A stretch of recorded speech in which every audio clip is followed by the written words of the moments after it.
PTI को शिकस्त महंगाई की वजह से हुई। 19 को तो 20 किया जा सकता है, 19 को 91 नहीं किया जा सकता। जाली अकाउंट से अगर बकरे खरीदे जा रहे हैं, सदके के बिल पे हो रहे हैं, कोई मसला नहीं है इस मुल्क में, करो, टका के करो। सब्सक्राइब करें और बेल दबाएं ताकि कोई खबर रह न जाए।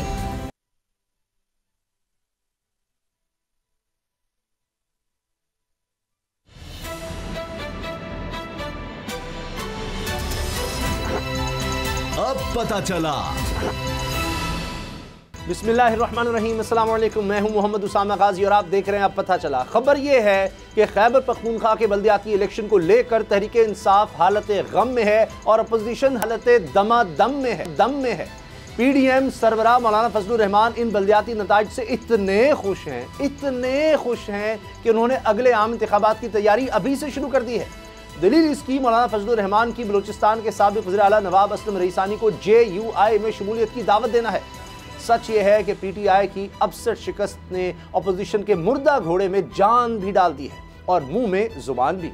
उंगली की खुशी भी दीदनी है।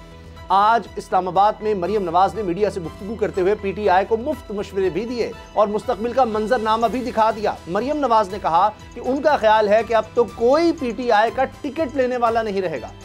मेरा मशवरा है पीटीआई का टिकट लेने वाले हेलमेट पहनकर जाएं, क्योंकि पीटीआई का टिकट रुसवाई का निशान है। मरीम नवाज का यह कहना भी दुरुस्त है कि यह हुकूमत एक के बाद एक ज़िम्नी इंतखाब हारी है। लाहौर में यह सामना करने के काबिल नहीं थे। कोई थोड़ी सी भी इज्जत वाला हो तो खुदा हाफिज कहकर चला जाए। मरियम ने वज़ीर आज़म को मशवरा यह दिया कि इमरान खान अवाम की जान छोड़ दें और थोड़ी सी जो इज्जत है वो बचा के चले जाएं। यह भी हकीकत है कि इससे पहले जो पीटीआई तर्जुमान हर वक्त अपोजिशन के खिलाफ महाज खोले रहते थे, पेट्रोल महंगा होता या फिर चीनी, हर चीज की उल्टी सीधी तावीलें पेश करके इसे दुरुस्त साबित करने की कोशिशें करते रहते। खैबर पख्तूनख्वा में शिकस्त के बाद इन्हें भी समझ नहीं आ रही इसकी क्या तावील पेश करें। इसलिए वज़ीर आज़म इमरान खान ने खुद मैदान संभाला है। वज़ीर आज़म इमरान खान ने ट्विटर पर जारी बयान में इतराफ़ किया है कि तहरीक इंसाफ ने पख्तूनख्वा बल्दियाती इंतखाबात के पहले मरहले में गलतियाँ की और खमियाजा भुगता। वज़ीर आज़म ने इसका जिम्मेदार गलत उम्मीदवारों का इंतखाब करार दिया है। इनका कहना है कि अब इंतखाबात के हवाले से पार्टी हिकमत अमली की बजाते खुद निगरानी करेंगे और दावा यह किया है कि अब तहरीक इंसाफ मजीद कुव्वत के साथ उभरेगी। पीटीआई शिकस्त की जो मर्जी वजूहात हों, लेकिन 100 बातों की एक बात यह है कि पीटीआई को शिकस्त महंगाई की वजह से हुई। अगर ये जिन आने वाले दिनों में भी हुकूमत के काबू ना आया तो फिर पंजाब में पीटीआई का हशर क्या ऐसा ही होगा जिसका नून लीग दावा कर रही है, या फिर कुछ मुख्तलिफ। इसी से आगाज़ करते हैं। गुलाम मुर्तज़ा साहब हमारे साथ हैं। गुलाम मुर्तज़ा साहब, इमरान खान साहब अब मैदान में खुद आ रहे हैं, इससे कुछ फ़र्क पड़ेगा? सबसे पहली बात तो ये है कि जिस तरह से भी कोई प्रॉब्लम क्रिएट होता था या कोई मसला जिसका सामना करना पड़ता था हुकूमत को, तो इन तर्जमानों का इजलास जो है वो बुला लिया जाता था और इन तर्जमानों से कहा जाता था कि आप अपनी बम्बार्डमेंट, लफ्ज़ी जो बम्बार्डमेंट है वो शुरू कर दें। तो शायद यही हल हर बीमारी का, हर जो मामला था उसका और हर तरह की जो कमी कुताई थी उसका हल लफ्ज़ों से निकालने की कोशिश की जाती रही है। और यही वो तमाम तर्जमानों की टीम है जो वज़ीर-ए-आज़म इमरान खान साहब को सब अच्छा की रिपोर्ट देती थी और ये कहते थे कि हम सब कुछ संभाल लेंगे। तमाम की तमाम चीज़ें बिल्कुल दुरुस्त सिमत में जा रही हैं। अब बहुत सारे फ़ैसले शाह फरमान साहब ने वहाँ पे किए हैं KPK के, और वहाँ के इन फ़ैसलों की वजह से पीटीआई को ये शिकस्त का सामना करना पड़ा है। अभी एक ये बात जो की जा रही है कि वज़ीर आज़म ने महाज संभाल लिया है, वज़ीर आज़म अब इस मामले को देखेंगे। तो वज़ीर आज़म तो डे टू डे इंटरेक्शन और इस तरह से लोगों के साथ नहीं कर सकते, ना उन्होंने पिछले 3 साढ़े 3 सालों में इंटरेक्शन किया है जी। तो बड़ा मसला हो जाएगा अगर इनके इस बयानिए की बात करें कि हमारे पीटीआई के ख़िलाफ़ ही लोग खड़े थे जिसकी वजह से हम लोग हार गए हैं। तो ये अल्फाज के लिए कहना तो बड़ा सही नज़र आता है कि इस तरह का बयानिया बना लिया जाए और वज़ीर आज़म को मुतमिन कर दिया जाए, लेकिन हकीकत हाल जो है वो इसके बिल्कुल मुतज़ाद है। गुलाम साहब, क्या ऐसा नहीं हुआ क्या ऐसा नहीं हुआ कोहाट में भी बताया जा रहा है, बीबीसी की रिपोर्ट है कि जी एक शख्स जो दूसरे नंबर पर आया आज़ाद उम्मीदवार, तीसरे पर पीटीआई का, अब वो दूसरा आज़ाद उम्मीदवार भी पीटीआई का था। फवाद चौधरी साहब बयान दे रहे हैं कि जी 4 लोग अगर एक हल्के में एक ही पार्टी से होंगे तो ये मसला तो होगा। डिप्टी स्पीकर साहब हैं महमूद साहब, वो ये कह रहे हैं कि जनाब उनके हल्के में भी, उनके साथ के हल्के में भी ये होता रहा कि एमएन ने एक को सपोर्ट करा, किसी दूसरी पार्टी को, आज़ाद उम्मीदवार को, कहीं एमपी आज़ाद उम्मीदवार को सपोर्ट करा है, एमएन हत्ता के जेयूआई के लोगों को सपोर्ट करा है जो तहरीक इंसाफ का एमएन है। तो ये हुआ तो है।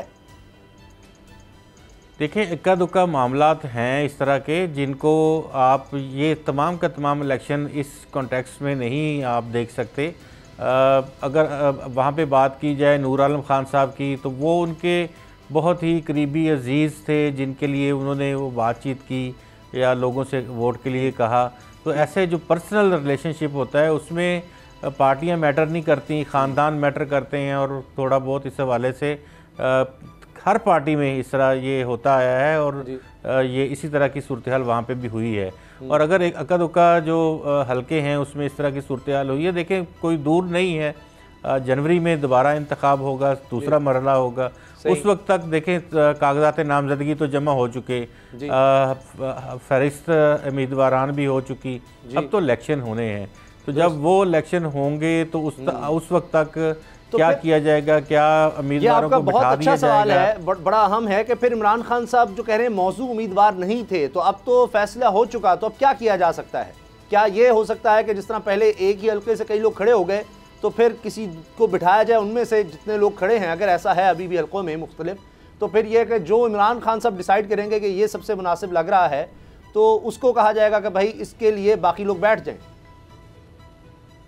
हाँ बिल्कुल, ये किया जा सकता है कि अगर तो कुछ हलकों में इस तरह की सूरत हाल होगी, लेकिन यही नताइज जो दूसरे मरहले के होंगे ये इस बयानिए को या तो रद्द करेंगे या इस बयानिए की तायीद करेंगे कि वाकई जो पीटीआई के लोग पीटीआई के ख़िलाफ़ थे आपस में, तो इस वजह से हुआ। लेकिन ये सूरत हाल पैदा क्यों हुई? क्या वहाँ पे कंट्रोल नहीं है वहाँ के लोगों का, वहाँ की सियासी शराफिया का, पीटीआई के जो रहनुमा हैं उनका अपने लोगों पे अब क्या एतमाद नहीं रहा कि पार्टी के अंदर से बगावत हो रही है, पार्टी के अंदर से लोग एक दूसरे के ख़िलाफ़ जो हैं वो खड़े हो रहे हैं? क्या वहाँ पे किसी और ग्रुप को नवाजा जाता रहा है? जिस तरह से आप ये देखें कि जो खटक साहब हैं उनके फैमिली पाकिस्तान पीपल्स पार्टी में उन्होंने शमूलियत इख्तियार की, और वो बड़ा एक परवेज़ खटक साहब का हल्का अहबाब है। फिर दीगर लोगों को भी अगर आप देखें तो वो भी मुख्तलिफ जगहों पे बहुत सारे डिफरेंसेस हैं जो पीटीआई से, पीटीआई की क़यादत से उनके कारकुन और उनके जो लोग हैं वो कर रहे हैं। आपने हार मानी और माना कि हमसे गलतियां हुई हैं, जब आप मानेंगे एक चीज़ को फिर ही आप उसको बेहतर कर सकते हैं। अब ये मुतालबा हो रहा है कि जी एक कमेटी बनाई जाए जिसमें फैक्ट फाइंडिंग की जाए, रिपोर्ट फिर पेश की जाए वज़ीर आज़म को। इसी तरह से वज़ीर आला खैबर पख्तूनख्वा ने भी वजूहात के हवाले से रिपोर्ट तलब कर ली है, तो इससे कुछ वजूहात सामने आएंगी कि ये एक दूसरे के खिलाफ खींचातानी क्यों हुई, सही तरह वोट नहीं दिए गए, या ख़ानदान में अगर टिकट तकसीम हुए, जो भी वजूहात हैं हर कोई अपनी बताएगा और फिर डिसीजन पर पहुँच सकें। देखिए, मैं एक छोटा सा एरिया है यहाँ पे हरीपुर डिस्ट्रिक्ट की मैं बात करता हूँ। अगर हरीपुर तहसील और हरीपुर की जो यूनियन काउंसिल्स हैं उनकी मैं बात करूँ तो यहाँ पे उमर अयूब साहब और उनका ख़ानदान, यानी कि जनरल अयूब साहब का ख़ानदान बैठा हुआ है और उनका पॉलिटिक्स में बड़ा किरदार है इस सारे एरिए की सियासत में। वो हमेशा से बड़े बाअसर रहे हैं, लेकिन यहाँ पे वो अपनी एक सीट भी यहाँ से पीटीआई नहीं निकाल सकी। उसकी वजूहात क्या है? क्या जो खान हैं वो अंदर से पीटीआई से नाराज़ हैं? ये भी देखना होगा कि क्या उमर अयूब खान या दीगर खान ब्रदर्स जो हैं, उन्होंने भी शायद नून लीग ने भी उसी खानदान से किसी को टिकट दे दिया था, शायद मैंने कहीं देखा है, मुझे ये कंफर्म नहीं है, तो ये भी वजह हो सकती है। मैं यही अर्ज़ कर रहा हूँ कि वहाँ पे जो इस ख़ानदान को जिस तरह से सूबा सरहद की पॉलिटिक्स में नेगेट किया गया है, अगर आप देखें कि वहाँ शाह फरमान साहब जैसे जो लोग हैं वो SMS करते हैं वज़ीर आज़म को लोगों के ख़िलाफ़, इनके जो अयूब ब्रदर्स हैं इनके ख़िलाफ़ वो SMS करते हैं, और इनकी उन्होंने काफ़ी हद तक इनको कोशिश की कि इनको महदूद कर दिया जाए, इनकी पॉलिटिक्स को। तो अब ये ख़ानदान आज से थोड़ी पॉलिटिक्स में है, ये तो 70 से सियासत कर रहा है और बाअसर सियासतदान है। फिर ये नाराज हैं बहुत ज़्यादा देखना होगा, वरना तो ये अब 1 महीना है, इसमें तो बहुत ज़्यादा कुछ किया नहीं जा सकता, आइंदा के लिए हो सकता है। महंगाई को वजह करार दिया जा रहा है। लेकिन मुझे बताएं कि 2 चीज़ें बड़ी अजीब हैं। एक तो सेनेटर जाहिद खान साहब, साबिक सेनेटर हैं, अवामी नेशनल पार्टी के सीनियर रहनुमा, उन्होंने कहा है कि एस्टैब्लिशमेंट को सूट करता है इस वक्त JUI का उभरना। तो अब अवामी नेशनल पार्टी अब JUI को कह रही है कि फजलुर रहमान साहब जो है एस्टैब्लिशमेंट की सपोर्ट से आ गए हैं। तो ये सिलसिला कब खत्म होगा? वो कह रहे हैं अफगानिस्तान की जो सूरत हाल है, खित्ते की सूरत हाल है, वहाँ पर ये सपोर्ट करते हैं। इसी तरह से अब बलूचिस्तान में भी इनको ले जाया जाएगा। तो ये तो वो पार्टीज़ हैं जो तहरीक इंसाफ को कहती थी अवामी नेशनल पार्टी, अब ये JUI को कहने लग गए हैं। ये सिलसिला कहाँ जाकर रुकेगा? देखिए 5-10% तक आप कह सकते हैं कि इसमें असर होता है और असर रखना भी पड़ता है। ये हमारे तरह के ममालिक जो हैं या जिस स्ट्रेटजिक लोकेशन पे जोग्राफी हदूद में जहाँ पे हम वाक़ हैं, इस तरह के तनाजुर में 10-15% का जो मिक्सिंग आप कह लें कि वो बामर मजबूरी करना पड़ता है एस्टेब्लिशमेंट को भी। लेकिन ये इल्ज़ामात तो फिर नहीं रुकेंगे। इसका मतलब है अगर कोई भी जीत जाता है तो ये हम कभी भी फ्री एंड फेयर इलेक्शंस नहीं मान सकते। मैं तो अभी बता रहा हूँ अपोजिशन की जमात का आपको अर्ज कर रहा हूँ। मैं अर्ज करता हूँ, मैं आपको अर्ज करता हूँ। देखें, लेवल प्लेइंग फील्ड जो है वो अगर तमाम सियासी पार्टियों को दे दिया जाए और उसमें शफाफियत रखी जाए और लोगों को उसमें अवामी नेशनल पार्टी एक बड़ी जमात बनकर उभरी है। 2013 तक उन्होंने जो उनका स्टेटस खोया था वो कुछ हद तक उन्होंने वापस लिया है। वो इल्जाम लगा रही है फजलुर रहमान साहब पर। वो घेर घार के जो पार्टियों में लोग ले जाए जाते हैं वो ना घेर के ले जाए जाएं, जिनको मजबूर करके लगाया जाता है ले जाया जाता है पार्टियों में, वो ना काम किया जाए। प्री पोर रिगिंग ना हो और लोगों को अपना हक राय दे इस्तेमाल करने दिया जाए। और जो थोड़ा बहुत तड़का लगाना पड़ता है तो वो तो लगाना ज़रूरी होता है, वो लगा दिया जाए। तो क्योंकि ज़ाहिर है मुल्क भी चलाना है, मुल्क जिस जगराफे में वाक़फ़ है वाक़या है उसके तनासब से चीज़ों को रखना है। लेकिन ये नहीं होता कि जो 20 है उसको आप 90 कर दें, ऐसा नहीं होता। ऐसा कभी कभार होता है तो फिर इल्ज़ामात आते हैं, फिर वो सिलेक्शन वगैरह के और ये वो इस तरह की बातें होती हैं। ये जो बयान सारा सिलेक्टेड वाला, आपका ख्याल है कि ये बहुत ज़्यादा एग्जैजरेटेड था, बड़ा चढ़ा कर और ऐसे इन्होंने बनाया, इसी वजह से वो नहीं बिका। अब महंगाई आई तो फिर इनकी जगह बनी है और जाहिर है कि 3 साल कहीं ना कहीं JUF ने काम भी किया होगा। एक चीज़ मुझे बताएं, ये मरियम साहबा जो हैं यकीनन खुश होना उनका बनता भी है कि तहरीक इंसाफ को वहाँ पर शिकस्त हुई है और बड़ी खुश हैं और अब मुतालबा कर रही हैं कि खुद ही वज़ीर-ए-आज़म इमरान खान साहब अलहदा हो जाएं। ये उसी तरह का है जिस तरह इमरान खान साहब मुतालबा करते थे नवाज शरीफ साहब से। तो वो शायद जब बंदे को लगता है कि भाई हम तो नहीं इनको गिरा पा रहे, खुद ही छोड़ कर चला जाए। लेकिन नून लीग की कारकर्दगी तो बहुत बुरी रही है, तहरीक इंसाफ की बहुत बुरी है, लेकिन नून लीग तो बिल्कुल खैबर पख्तूनख्वा में ऐसे लग रहा है सफाई हो गया। ये अलमिया है कि हमारी जो फेडरल पार्टीज होती थी, चाहे वो पाकिस्तान पीपल्स पार्टी, मुस्लिम लीग नून है, ये सुकड़ रही हैं। पाकिस्तान मुस्लिम लीग नवाज कभी भी इस तरह से कोई बड़ी बासर सियासी पार्टी खैबर पख्तूनख्वा में नहीं रही। वहाँ 2-3 पार्टियाँ ही आपस में उनका कभी एक पहले नंबर पे, कभी दूसरी पहले नंबर पे।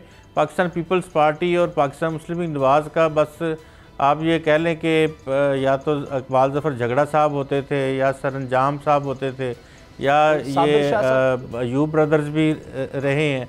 4 घर थे टोटल। साबिर शाह साहब थे, अभी हैं, अल्लाह उनको सलामत रखे, और बाकी बासी ब्रदर्स थे। तो ये कोई 4-5-6 घर थे KP में, वही वहाँ पे इनके साथ थे और आज भी वही उनके साथ हैं। लेकिन उसके बावजूद सर अब ये वो वाला इंतखाब जो है, हाँ जी, 63 अगर हैं तो इन पे कुछ तो नजर आना चाहिए। नहीं MNA हो उनके हैं, MPs वहाँ से रहे हैं खैबर पख्तूनख्वा से, तो ये भी इनको सोचना चाहिए। बहरहाल अगर नहीं सोचते उनकी मर्जी है, अगर वो इसको समझते हैं कि चलें JUI जो है उसने ये संभाला हुआ है महाज, हम पंजाब में देख लेंगे, तो पंजाब में भी अगर देखें तो तहरीक इंसाफ का मुकाबला नून लीग से नज़र आ रहा है अभी तक। पीपल्स पार्टी वहाँ पर लगता नहीं है कि कोई इतनी ज़्यादा मजबूत अभी तक हो सकी है, अगरचे जरदारी साहब कह रहे हैं कि मैंने तो अभी तो 1 कदम रखा है पंजाब में, फिर देखें। मगर हर जगह मुकाबला अगर देखें तहरीक इंसाफ का ही नज़र आता है। आज़ाद कश्मीर में, गिलगित बल्तिस्तान में, सिंध, कराची समेत आप देख लें, बलूचिस्तान में कहीं ना कहीं, अब खैबर पख्तूनख्वा में तो चले उनकी मेजॉरिटी थी, तो पंजाब की अगर हम बात करें तो अब दौरा कर रहे हैं इमरान खान साहब पंजाब का। वैसे तो इतवार को हुआ करता है ज़्यादातर, लेकिन इस दफ़ा लगता है उन्होंने सूरत हाल देखी है कि भाई जो कुछ खैबर पख्तूनख्वा में हुआ है कहीं पंजाब में भी ना हो जाए, तो वो जुमेरात को दौरा कर रहे हैं लाहौर का। कारकर्दगी उस्मान बुज़दार साहब की जो नज़र आ रही है, बुज़दार साहब कह रहे हैं कि हम बल्दियाती इलेक्शन जीतेंगे। अब क्या जिस तरह कहा इमरान खान साहब ने कि जी हमने उम्मीदवार सही नहीं चुने, तो कहीं मुझे ये डर है कि अब इसके बाद ये ना कहना पड़ जाए कि वसीम अकरम प्लस जो हैं वो नहीं सही चुने गए, वरना हम ये बल्दियाती इलेक्शन में बेहतर परफॉर्म कर सकते हैं। यानी वो बड़े अच्छे होंगे, करप्शन नहीं करते होंगे, धीमे अंदाज के होंगे, आजिज़ी बड़ी होगी, लेकिन मुझे ऐसे लगता है हो सकता है कि एक बड़ा डायनामिक एक्टिव बड़े होते कि हर हल्के में जनाब उनके एक ताल्लुकात होते, हर जगह वो जाते, उनकी कुछ सुनी जाती। जिस तरह हम कह सकते हैं परवेज़ इलाही हैं, तो पूरे पंजाब में आप देखेंगे ना तो आपको नज़र आएगा वो जो भी फैमिली सिस्टम, बरादरीज़म जितना भी है वो उसको समझते हैं, करते हैं, चीज़ों को मैनेज करना। तो ये मुश्किल हो जाएगा बुज़दार साहब के लिए, अगरचे उन्होंने जो कुछ इमरान खान साहब ने कहा होगा उनकी उम्मीदों पर 100/100 पूरा उतरे होंगे, लेकिन वो मशहूर नहीं कर सके होंगे। आपकी बात बिल्कुल सही है। बहुत से फैक्टर्स हैं पंजाब की सियासत में, इन तमाम अवामल को अगर आप इकट्ठा करें तो ये कि पॉलिटिशियन की फिंगर टिप्स के ऊपर हल्का इंतखाब होना, डिस्ट्रिक्ट्स का होना, तहसीलों का होना, उन तहसीलों में फैमिलीज़ का होना, उनकी हल्का बंदियों का होना, वोटर्स का एक दूसरे के साथ एनेक्सेशन होना, वो तमाम चीज़ें ये फैक्टर्स काउंट करते हैं। और कहीं पे आप जानते हैं कि चौकी थाने की सियासत है, तो कहीं पे नाली मोरी की सियासत है, और कहीं पे जो है वो इन्फ्लुएंशियल लोग हैं, उनकी वजह से पॉलिटिक्स है। और कई जो अर्बन एरियाज़ हैं वहाँ पता है आपको कि वहाँ कैंपेन चलानी पड़ती है पॉजिटिव और बड़ी मेहनत के साथ, तो वो भी चीज़ें जो अवामल, ये सारे अवामल इकट्ठे कर लें। लेकिन अगर आप उस्मान बुज़दार साहब को देखते हैं, उन्होंने तो ये सोचा हुआ है कि डीजी खान को लाहौर बनाना है। उन्होंने वो तो कोई हॉस्पिटल होता है वो उठा के उधर ले जाते हैं, सड़कें डीजी खान की चमका रहे हैं, वहाँ पे सारे करते लाहौर को पता नहीं कुछ और ना बना दें। नहीं, लाहौर को डीजी खान बनाएंगे ना, उसकी जगह पे उठा के उधर ले आएंगे। तो वो इस तरह की सूरत हाल में देखें आप, जितना भी आप छोटे इलाकों को आप देखें, खुशी की बात है कि डीजी खान को, तौसा को, लिया को, उसको आप पॉलिश करें, लेकिन ऑन व्हाट कॉस्ट? क्या आप लाहौर की कीमत के ऊपर आप छोटे एरियाज़ जो हैं लाहौर को इग्नोर करके आप करेंगे? आप फैसलाबाद को इग्नोर करके करेंगे? आप गुजरांवाला को, रावलपिंडी को इग्नोर करके करेंगे? नहीं, ऐसे नहीं होगा। तो उसमें ये है कि तमाम हमारे पूरा सूबा हमारा है, और छोटे से छोटा कस्बा भी जो है वो हमारा दिल और जान से प्यारा है। वहाँ आप पैसे लगाएं, लेकिन उनके ऊपर भी यही इल्ज़ाम था कि वो लाहौर और शेखुपुरा और इर्द गिर्द ही पैसे लगाते जाते हैं गुजरांवाला और उसमें। और अब ये है कि आप ये ना हो कि चले गुलाम साहब के डीजी खान में कुछ बेहतर कारकर्दगी भी नजर आए, लेकिन अगर वोटिंग सेंस में देखें, क्योंकि नून लीग पर इल्ज़ाम लगता था वो इसलिए कि वो देखते थे कि जनाब यहाँ से कितने लाहौर के इर्द गिर्द समझे 14 जनाब यहाँ पर सीट्स हैं, तो वो उसी पर तवज्जो देते थे कि यहीं से ले जाएंगे। जीटी रोड की अगर पार्टी भी उनको कहा जाता था इसलिए कि भाई यहाँ से सीटें ज़्यादा हैं, लगभग पंजाब में 100 जीटी रोड के इर्द गिर्द सीट्स हैं, ये अगर हम ले जाते हैं तो जनाब आसान है विफाक में पहुँचना, तो इसलिए वो इन पर तवज्जो देते थे। तो ये ना हो डीजी खान पर करते करते यहाँ से ये लूज़ कर जाएं। मैं सियासी तौर पर बात कर रहा हूँ, आपने जो कह दिया, तमाम शहर, हर कस्बा, हर गली, हर मोहल्ला, हर घर बराबर का मुस्तहिक है, बल्कि जो पसमानदा हैं आइनी तौर पर भी अगर देखें वो ज़्यादा मुस्तहिक है, उन पर ज़्यादा तवज्जो देनी चाहिए।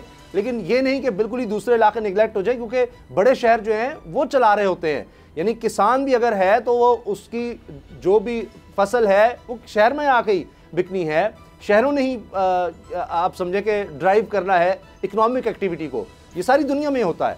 तो बेसिक चीज़ें, बेसिक इसमें बुनियादी जो होता है कि शहरों को क्यों ज़्यादा तवज्जो दी जाती है, मैस ट्रांजिट सिस्टम हो, रैपिड ट्रांसपोर्ट हो, तो या दीगर कोई फैसिलिटीज़ हो, वो इसलिए दी जाती हैं कि वहाँ पूरे के पूरे सूबे से लोग आते हैं और वो वहाँ रोज़गार हासिल करते हैं। वहाँ पे वो गवर्नमेंट के लिए टैक्सेशन वो इकट्ठी करवाते हैं, देते हैं पैसे।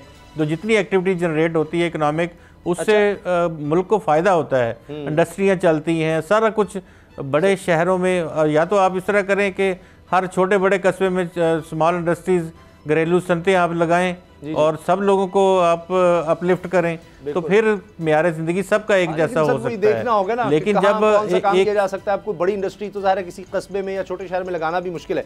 ये बताइए कि अब कराची का अगर रुख करें, सिंध की अगर हम बात करें, तो गवर्नर सिंध साहब फिर इनकारी हैं, वो दस्तखत नहीं कर रहे बल्दियाती बिल पर।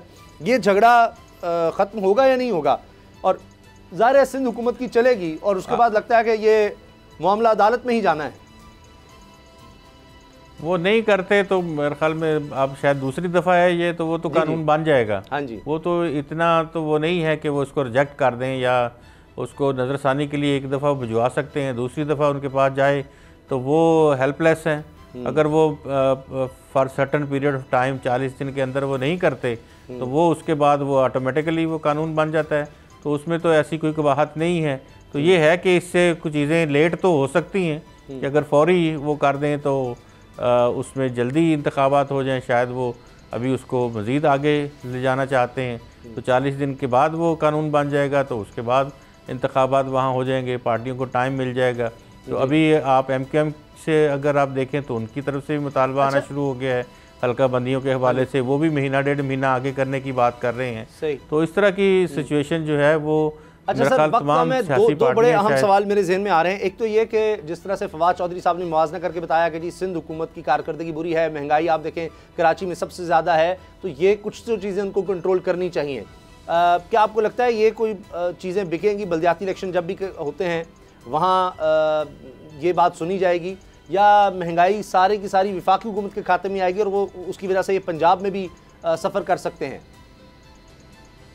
सिंध में देखें, भुट्टो फैमिली और पाकिस्तान पीपल्स पार्टी, सिंध और दोनों चीज़ें लाजम मलजूम हैं और कभी भी सिंध ने जो है वो पाकिस्तान पीपल्स पार्टी को तनहा नहीं छोड़ा और पाकिस्तान पीपल्स पार्टी ने सिंध को तनहा नहीं छोड़ा। अर्बन एरियाज़ में कुछ कबाहतें होती रही हैं, उनको जरदारी साहब खुद टैकल कर लेंगे, लेकिन ओवरऑल अगर आप देखें तो ये कोई ऐसा मैटर वहाँ पे ना काबिल गौर है ना वो काबिल बहस है, वहाँ पे उमूमी तौर पे पाकिस्तान पीपल्स पार्टी ही कहा भी MQM वगैरह पे इतराज़ रहेंगे। सर ब्रेक का वक्त हो रहा है, उससे पहले मैं चाह रहा हूँ, फवाद चौधरी साहब ने एक और बात कही कि जी अगर PTI ना हुई तो फिर भेड़िया आ जाएंगे, और साथ उन्होंने कहा जी अगर जमीयत उलमा इस्लाम फजल रहमान जैसी इंतहा पसंद जमात को लोग लेकर आ रहे हैं तो ये सोचने की बात है, इससे बड़ी तबाही आएगी। तो वो लोगों को डरा भी रहे हैं, लेकिन लगता है कि लोग उनकी बात सुनने को तैयार नहीं है। वोट बैंक तो बन गया JUI का। मौलाना को देखें, मौलाना की जो सियासत है अगर उसको कोई शिद्दत पसंद पॉलिटिक्स कहता है तो मेरे ख्याल में वो फिर उसके ऊपर फातिहा पढ़ लेनी चाहिए। अच्छा। मौलाना लिबरल आदमी है और मौलाना की पॉलिटिक्स हमेशा कोई अच्छे नज़रियात के ऊपर ही रही है। उनकी पॉलिटिक्स आइन के अंदर है, उनकी पॉलिटिक्स मुल्क के लिए है, मुल्क के मामलात हैं, जिस तरह बाकी सियासतदान है उसी तरह के मौलाना है। बिल्कुल भी नहीं है, यानी बिल्कुल उलट है अब काम। अब उन्होंने कहना है कि भाई हमने तो मैदान मार लिया, अब अगला मैच पड़ रहा है तुम्हारे साथ नून लीग के साथ। तो नून लीग की कारकर्दगी भी आप इसी तरह की देख रहे हैं मौलाना जैसी, क्योंकि उन्होंने बहुत बड़ा कमबैक किया है। तो नून लीग तो पहले ही तगड़ी जमात है यहाँ पर। ये मौलाना से बहुत ज़्यादा वहाँ पे आपको नज़र आएगी पाकिस्तान मुस्लिम लीग नवाज, वो वहाँ तो फिर अब इमरान खान साहब मुलतवी कर सकते हैं, इलेक्शन को डिले कर सकते हैं, ये हल है आपके पास? या यही नज़र आता है कि इमरान खान साहब जिसने खैबर पख्तूनख्वा में करवा दिए यहाँ भी इलेक्शंस करवा देंगे? बहुत बड़ा वो रिस्क लेने जा रहे हैं, क्योंकि इतनी जल्दी कम से कम महंगाई कंट्रोल होती तो नज़र आ रही कि चंद हफ्तों में महंगाई इतनी ज़्यादा कंट्रोल हो जाए कि लोग कहेंगे कमाल कर दीजिए इमरान खान साहब ने। ब्रेक लेते हैं, ब्रेक के बाद बात करेंगे एक कमाल की जो जरदारी साहब ने किया है। उन्होंने कहा है जी उनको अब ऑफर्स हो रही हैं, फार्मूले उनसे पूछे जा रहे हैं, लेकिन पहले इसको हटाओ फिर हमसे बात करो। ब्रेक के बाद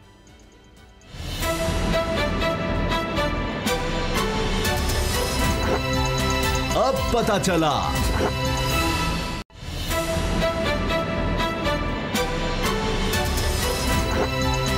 अब पता चला।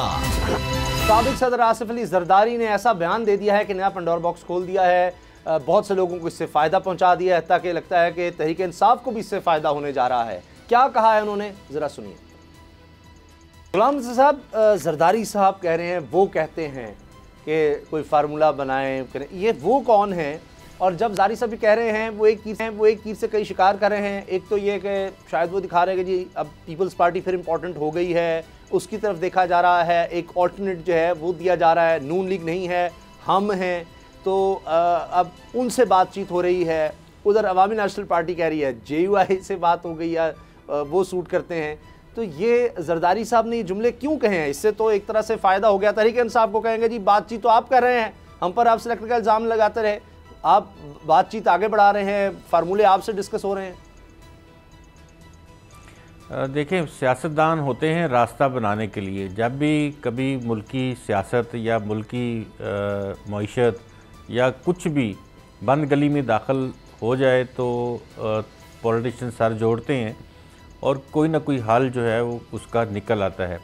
इस वक्त ये बात आम चल रही है कि तमाम सियासी पार्टियां उन्होंने हाथ खड़े कर दिए थे कि उनसे बातचीत हुई, उनसे कहा गया कि हेल्प आउट करें इस सिनेरियो में, इस सूरत हाल में। लेकिन क्योंकि ये मलबा इतना ज़्यादा है कि तमाम की तमाम सियासी पार्टियों में से किसी ने भी हामी नहीं भरी, ना पाकिस्तान पीपल्स पार्टी ने, ना गुलाम साहब रास्ता तो यकीनन बनाना चाहिए, लेकिन कोई उसूल, ज़ाब्ता, आइन, नज़रिया, पीपल्स पार्टी हमेशा लेफ्ट की पार्टी रही या कि कहना चाहिए जी जमहूरियत के साथ रही, इस्टेब्लिशमेंट या डिक्टेटरशिप के ख़िलाफ़ जद्दोजहद रही।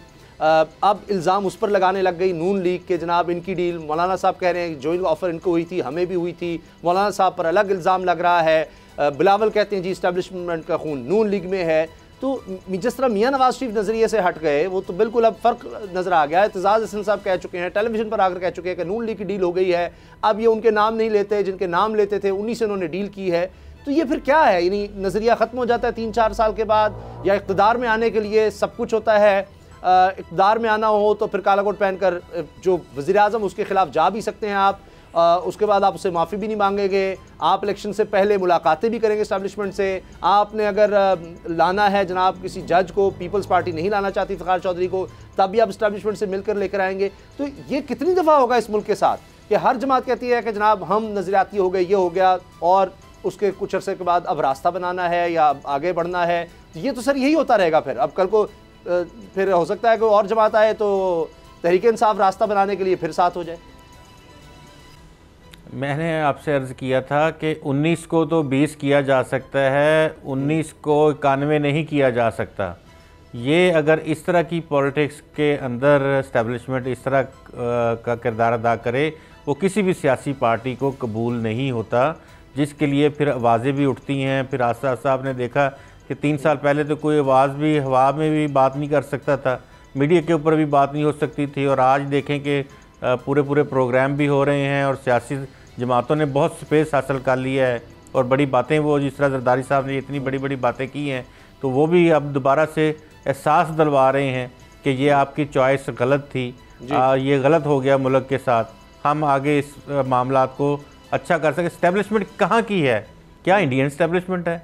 इस्टेब्लिशमेंट हमारी है, हमारे लोग हैं, उन्होंने ही साथ मिल के ही चलना है सब ने। क्या सियासतदान कोई बाहर से आए हैं, उन्होंने गैर मुल्क से आके सियासत की, वो भी पाकिस्तानी है, इस्टेब्लिशमेंट भी पाकिस्तान की है। तो ये हमारे, मैं पहले अर्ज़ कर चुका हूँ, जिस तरह के थर्ड वर्ल्ड कंट्रीज़ हैं, यहाँ की जमहूरियत जो है वो कोई ऐसी कोई एग्जाम्पलरी जमहूरियत नहीं होती। मैं आपकी बात को गलत नहीं कह रहा, आपकी बात अपनी जगह दुरुस्त होगी, लेकिन फिर उन्हीं को चौक चौराहों पर उनके नाम लेना, उनको गालियां देना। अब आप देखें कि आप 10% कह रहे हैं, वो तो 90% बल्कि 100% उन्हीं का रोल कहते हैं कि जी ये तो सारी पार्लियामेंट जाली और ये सारा कुछ कहना। अभी मुझे बताएं कि जरदारी साहब वो जो है जो उनसे डिमांड कर रहे हैं कि वो इनको हटाओ फिर हम आएंगे, तो वो हटा देंगे अब इमरान खान को या 5 साल पूरे करेंगे? वो नहीं हटाएंगे। जमहूरियत जो है ना, अगर जमहूरियत को छोड़ें आप, जो पाकिस्तान की पॉलिटिक्स है वो गिव एंड टेक है, हमेशा से ऐसे ही चलती आ रही है।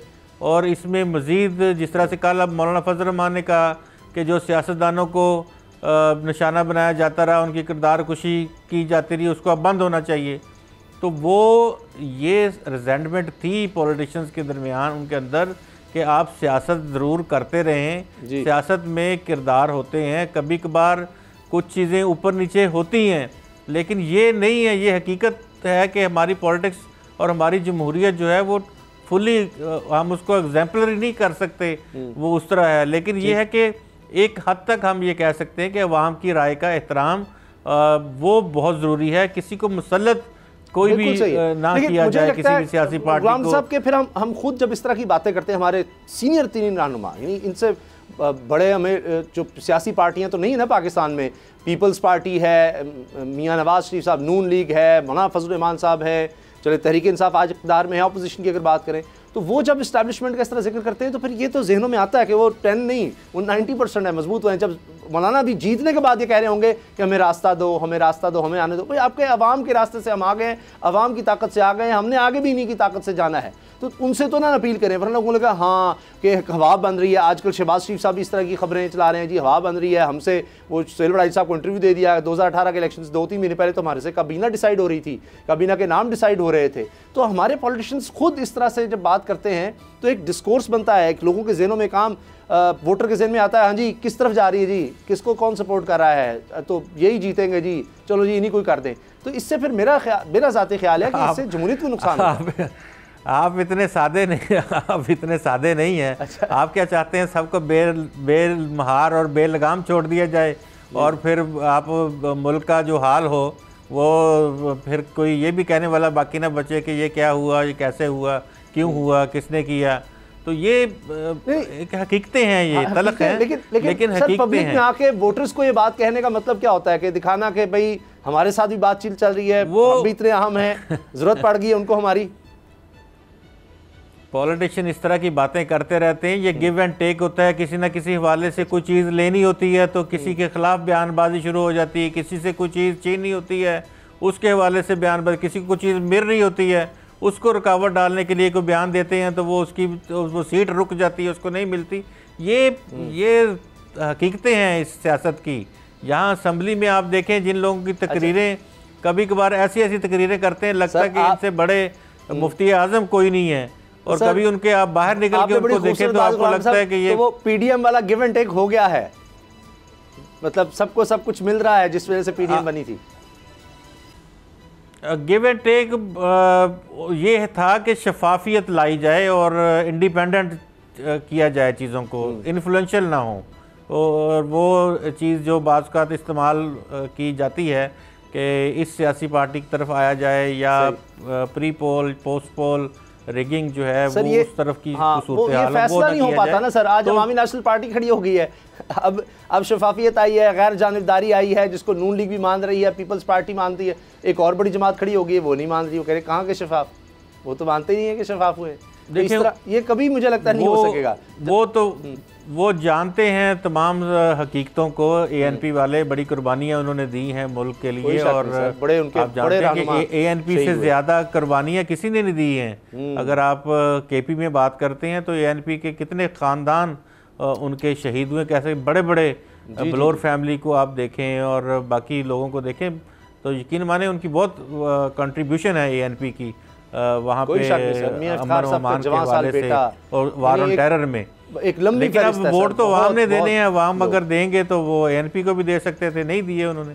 नहीं, वोट तो सर उनको भी मिले हैं, उनका रिवाइवल हो गया वैसे। लेकिन एक लिहाज से सर ये अच्छी बात भी है, कंपटीशन होना चाहिए, वरना बहुत स्ट्रांग थी खैबर पख्तूनख्वा में तहरीक इंसाफ। आज 2013 के बाद हमने देखा है कि JUI हो, अवामी नेशनल पार्टी, इवन हम कह सकते हैं पीपल्स पार्टी और नून लीग चलें, उनको एक मौका तो मिलता नज़र आ रहा है। तो इससे प्रेशर भी बिल्ड होगा लगता है कि तहरीक इंसाफ पर, और शायद वो और बेहतर परफॉर्म करने की कोशिश करे, अपना हाउस इन ऑर्डर करने की कोशिश करे। लोग ये कह रहे हैं कि इट्स अ वेकअप कॉल, और जनरल इलेक्शन से पहले ये उनको धचका एक लिहाज से अच्छा भी हो सकता है कि भाई आगे वर्ल्ड कप आ रहा है जी, तो ये जो एक चैंपियंस ट्रॉफी कह लें या मिनी वर्ल्ड कप कह लें उनके लिए, ये अगर कप्तान इसमें हारे हैं या सीरीज़ हारे हैं तो वर्ल्ड कप की तैयारी अच्छी कर लेंगे।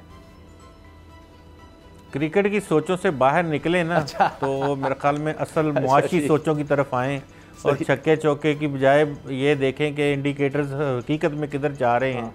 कोई ऐसा बंदा हो जो वाकई खान साहब को बताए और खान साहब को परेशान कर दे। जरदारी साहब भी ये कह रहे हैं कि मैं इन्हीं की विकेट पर, इन्हीं की पिच पर, इन्हीं को बाउंसर या इन्हीं को आउट करूंगा इन्हीं के मैदान में। तो इसलिए हमारे यहाँ ज़रा आपको पता है कि हर कोई क्रिकेट से प्यार करता है, खेलता है, तो वो लैंग्वेज चलती है क्रिकेट की, तो हर कोई इस तरह की बात करता है। बिल्कुल, सियासतदान भी इस तरह की सूरत हाल में क्रिकेट के हवाले से बात करते हैं, लेकिन हकीकत जो ना खेल और तरह का मामला है। अमली सूरत हाल को अगर आप देखें तो अमली तौर पे इस वक्त पाकिस्तान की जो इकनॉमिक सूरत हाल है वो बहुत अच्छी नहीं है। अच्छा। और पाकिस्तान को जिन चैलेंजेस का सामना है, साथ अच्छा गुलाम साहब आखिरी सवाल, मुझे ब्रेक लेनी है। अब वो तो हटा नहीं रहे, तो लगता ये है कि ये गवर्नमेंट शायद किसी ना किसी तरह शायद 5 साल पूरे कर ले। अभी आज के दिन की अगर हम बात करें, तभी आने वाले दिनों में कुछ भी हो सकता है। अभी तो मिनी बजट आ रहा है, अब वो मुशीर ख़जाना वज़ीर ख़जाना भी बन गए हैं, बड़ी अच्छी उनकी कारकर्दगी रही है, सेनेटर मुंतखब हो गए हैं शौकत तरीन साहब। ये बताएं कि कोई चांस आप कितना देख रहे हैं कम बैक का, क्योंकि इमरान खान साहब कहते हैं हारता हुआ है जो हार मान ले, तो अभी भी उन्होंने यही कहा है, उनकी बॉडी लैंग्वेज से लग रहा है कि वो अभी फाइट करेंगे। उनको भी अंदाज़ा है कि महंगाई है, चले पूरी दुनिया में कम करेंगे। ये 1.5 साल में आपको कितना चांस लग रहा है, कितने % आप कहेंगे कि चांस है इनका रिवाइवल हो सके, तरीके इंसाफ परफॉर्म कर सके? ये यू टर्न कह लें, या आप ये कह लें कि गेम बदल सके, या आप समझते हैं कि बहुत वक्त खान साहब को ना इमीडिएटली खान साहब को अपने इर्द गिर्द जितने भी लोग हैं ना, उनको अपने आप से दूर कर देना चाहिए। खान साहब जो है ना, ऐसे लोग जो मोहसिन चौधरी सरवर जैसे, जो सीधी बातें करते थे, जो साफ बताते थे कि बाहर नब्ज़ क्या चल रही है अवाम की, इस तरह के लोग यहाँ पे भी हैं, इस्लामाबाद में भी हैं, KP में भी हैं। खान साहब को उनको बुलाना चाहिए, नाराज़ जो कारकुन हैं उन सबको। अच्छा। उनसे मसला अगर आप असद कैसर साहब को देख लेना, असद कैसर साहब को एतमाद दिया जाए, वो एक एक लफ्ज़ एक एक चीज़ बता सकते हैं कि इस वक्त मुल्क में सूरत हाल क्या चल, बड़े सीजन पॉलिटिशियन और बड़े समझदार आदमी हैं, लेकिन उनको कोई उनकी सुनने के लिए तैयार नहीं होता कोई। उनको खान साहब बैठाते नहीं। अगर फिर दोबारा इन्हीं लोगों को साथ बैठा के बात करनी है, फिर तो कम बैक नहीं, फिर मैंने जिस तरह का वो बैक टीम बदलनी होगी इमरान खान साहब को, जो बहुत ज़्यादा अभी करीबी हैं, बैटिंग ऑर्डर वगैरह ये सारे चेंज करने होंगे। मैं फिर आ गया हूँ क्रिकेट की लैंग्वेज में। अच्छा जी, ब्रेक लेते हैं और ब्रेक के बाद बात करेंगे जी शहबाज शरीफ ख़ानदान। टारगेट अब किया हुआ है, लगता है कि इमरान खान ने सोच लिया कि अब ये विकेट लेनी है हर सूरत। ब्रेक के बाद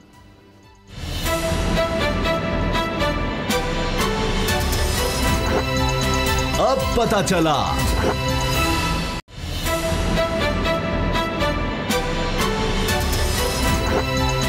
अब पता चला। FIA ने दस्तावेजी सबूत जमा कर लिए हैं, जमा करा दिए हैं। 16 अरब रुपए की मनी लॉन्ड्रिंग का इल्ज़ाम शरीफ ख़ानदान पर, शहबाज शरीफ साहब के ख़ानदान पर। और इस हवाले से बताया जा रहा है कि जी 45 अकाउंट्स की तफसीलात जमा करा दी गई हैं, जिनमें FIA ने कहा जी शहबाज शरीफ, हमज़ा शहबाज, सलमान शहबाज के नाम पर या इनके बेनामी अकाउंट्स हैं। और 7 हुकाम ये कह रहे हैं कि मुल्ज़मान को 7 साल कैद, जुर्माना और जायदाद ज़ब्तगी की सज़ा हो सकती है।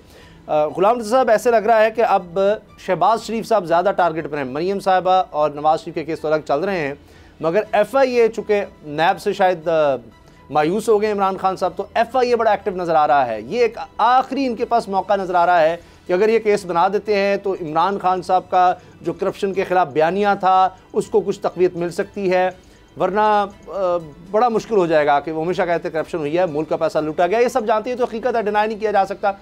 लूट मार होती है, मनी लॉन्ड्रिंग होती है, इस मुल्क में लूटा गया, इस मुल्क को बड़े बड़े जराइम हुए हैं, ठेकों में, हर तरफ सियासत में लोग आए इसलिए पैसा बनाने के लिए, लेकिन उस तरह से प्रूव नहीं कर सके 3 साल में जिस तरह से सोचा गया था। इमरान खान साहब खुद आकर कहते मेरा बस चले तो मैं 50 लोगों को या पता नहीं 500 लोगों को जनाब अंदर डाल दूँ। तो ये उन्होंने अब शहबाज शरीफ साहब को टारगेट कर लिया लगता है। जी, टारगेट उनको किया गया है। आज आपने देखा मरियम औरंगज़ेब साहबा की प्रेस कॉन्फ्रेंस भी थी, उन्होंने भी काफ़ी सारी बातें की हैं।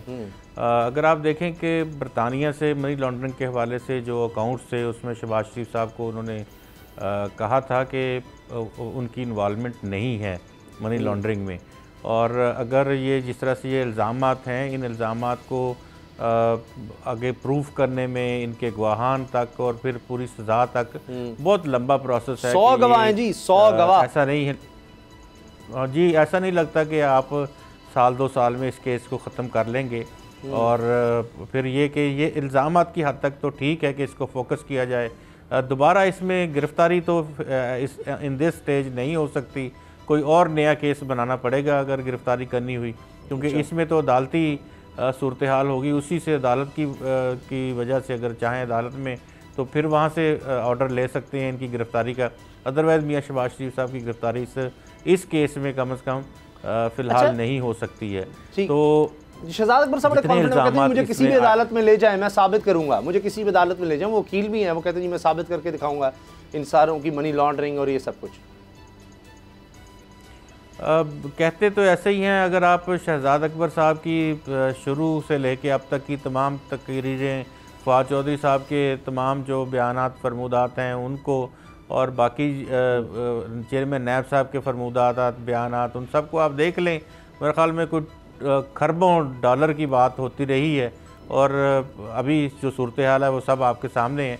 तो ये बयानिया तकरीबन इमरान खान साहब का जो ना ठुस हो चुका है।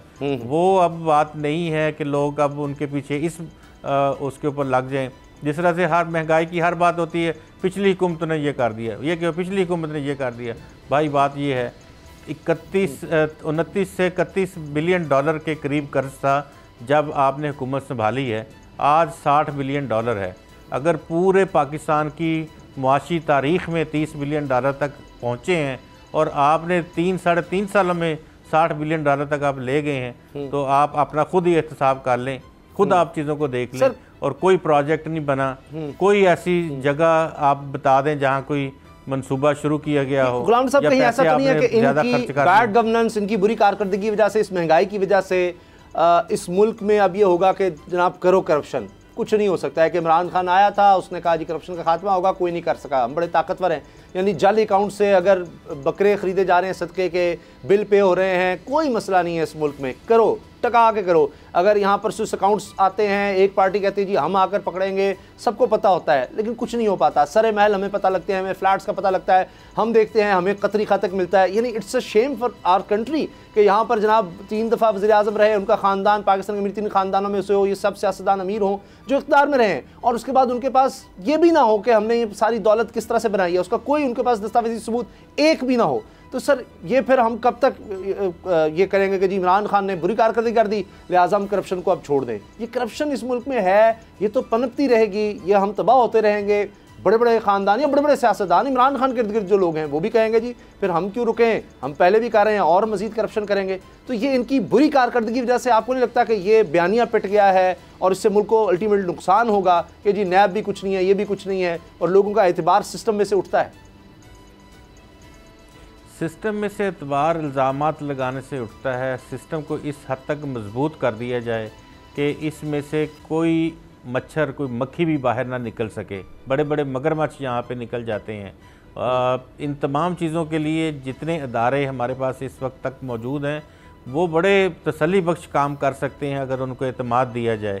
मसलन आप ना जाएं किसी और तरफ, अगर आप FBI को एक्टिवेट कर दें, FBI इल विल के साथ जो भी किसी के पास रकम है जो इल गॉटन मनी है उसको FBI ट्रेस कर सकता है। FBI के पास तो ज़राए हैं। इसहाक डार साहब भी कहते थे हमारे पास पता नहीं 39 लाख लोगों का, 30 लाख लोगों का डाटा आ गया, उसके बाद 5 साल की हुकूमत रही, कुछ नहीं हुआ। ये भी यही कहते थे। मियाँ साहब का बयान मुझे याद आ रहा है, बिल्कुल जिस तरह आज इमरान खान साहब बयान दे रहे होते हैं। नवाज शरीफ साहब ने कहा था कि अगर मैं करप्शन के पीछे जाऊंगा तो ये तो मुल्क ही नहीं चल सकता, हम तरक्की नहीं कर सकते, सारे काम ही रुक जाएंगे। यानी या तो उनका ख्याल था इतनी करप्शन है या मेरी तवज्जो हट जाएगी। इमरान खान ने करप्शन के खिलाफ तवज्जो रखी, ये काम नहीं कर सके। तो फिर नवाज शरीफ साहब ठीक थे, वो कहते हैं करप्शन होती है छोड़ो, ये तवज्जो दो तिजारत पर और कारोबार पर कैपिटा इनकम बढ़ाने के लिए आपको पैदावारी सलाहियत बढ़ाने की ज़रूरत है। और पाकिस्तान के अंदर पोटेंशियल है बहुत ज़्यादा। अगर आप CPEC के हवाले से वो इंडस्ट्रीज़ जो 18 में लगनी थी वो 18 में लग जाती तो फिर इस वक्त तक आपकी इकॉनमी का रिवाइवल हो चुका होता। आपको एटलीस्ट 25 से 30 बिलियन डॉलर तक की पर एनम आपकी इनकम जो है वो CPEC और उसके मुतल्लिका लाइट इंडस्ट्रीज से आपको मिलनी शुरू हो जाती। आप 5-7 बिलियन डॉलर के लिए हम तरस रहे हैं। वो अब शौकत रहीम साहब मान गए हैं, वो तो कहते हैं कि हमने पेमेंट करनी थी CPEC में कई चाइनीज कंपनीज को, वो नहीं की, इसलिए थोड़ा स्लो डाउन आ गया है, वो तो एडमिट कर गए। ऐसा चाइनीज़ आपको कोई अंगूठा आपके गले की पर रख के नहीं चाइनीज़ पेमेंट वापस लेते। चाइनीज़ के साथ आप स्ट्रेटेजिकली इन्वॉल्व हैं। आप चाइनीज़ को कॉन्फिडेंस मिले तो उनको गालियाँ भी दी गई हैं, आपको पता ही है। और क्या कुछ अगर पेमेंट पड़ी होगी वो आगे कैसे जाएंगे? एक बंदे ने पैसे लगा दिए, वो आप कहते हैं अच्छा हम दे देंगे, वो काम कहीं तो जाके रोकेगा। 1 साल 2 साल कहेगा जी प्रोजेक्ट मुकम्मल हो जाएगा, तो एग्रीमेंट के मुताबिक के जी पहले इतनी होगी, फिर दूसरे फेज में इतनी पेमेंट देंगे, तीसरे में। वो तो इसीलिए शायद उन्होंने रोक दिया कई प्रोजेक्ट। पेमेंट देने की बात नहीं थी, मैं आपको बताऊं, बूट बेसिस के ऊपर, BOOT बेसिस के ऊपर उनके सारे प्रोजेक्ट्स हैं। 15 साल तक तो पाकिस्तान ने वापस उनको कुछ भी नहीं देना। 15-15 साल के प्रोजेक्ट हैं, 15-15 साल के लिए एग्रीमेंट है। उसमें उन्होंने बिल्ट, ओन, ऑपरेट, ट्रांसफ़र 3-4 मरहले हैं, जिसमें उन्होंने खुद उस प्रोजेक्ट से पैसे कमाने हैं, फिर ओनरशिप हमें देनी है, फिर उन्होंने हमें ट्रांसफ़र कर देना है। ये 15 साल तो वो खुद उन्होंने कमाने थे चीज़ें, और उसके बावजूद हमारी ड्यूटियों की मद में और दीगर चीज़ों की उसमें हमारे ट्रांसपोर्टेशन की मद में हमारी इकॉनमी चलनी थी। वो बड़ी अच्छी सूरत हाल हो जाती। लेकिन कहीं ये सर ये बात ज़रूर है, अब ये देखना होगा इमरान खान साहब ने कि जी क्या ये जो करप्शन के ख़िलाफ़ उन्होंने बयानिया बनाया है, उन्होंने कहा जी करप्शन ख़त्म करनी है। आज भी कोई भी इंटरव्यू उसमें ज़रूर वो इस चीज़ का जिक्र करते हैं। क्या उनकी तवज्जो इस चीज़ पर इतनी हो गई कि वो इकॉनमी पर उस तरह तवज्जो नहीं दे सके और इकॉनमी नीचे जा रही है? ये एक सवाल है। प्रोग्राम देखने का शुक्रिया, इजाज़त दीजिए, अल्लाह हाफ़िज़।